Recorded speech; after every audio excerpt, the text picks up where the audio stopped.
صلی اللہ علیہ وآلہ وسلم نے فرمایا کہ میری امت کے لوگ وضو کے نشانات کی وجہ سے قیامت کے دن سفید پیشانی اور سفید ہاتھ پاؤں والوں کی شکل میں بلائے جائیں گے، تو تم میں سے جو کوئی اپنی چمک بڑھانا چاہتا ہے تو وہ بڑھا لے، یعنی وضو اچھی طرح کر لے۔ صحیح بخاری حدیث نمبر 136۔ اللہم اجرنا من النار۔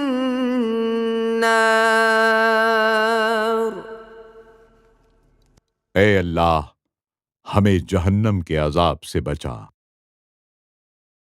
پھر اعتکاف آئے گا، رمضان کے آخری 10 دنوں کا اعتکاف۔ اسلام میں رہبانیت نہیں ہے، لیکن کبھی کبھی سب سے کٹ کے اپنے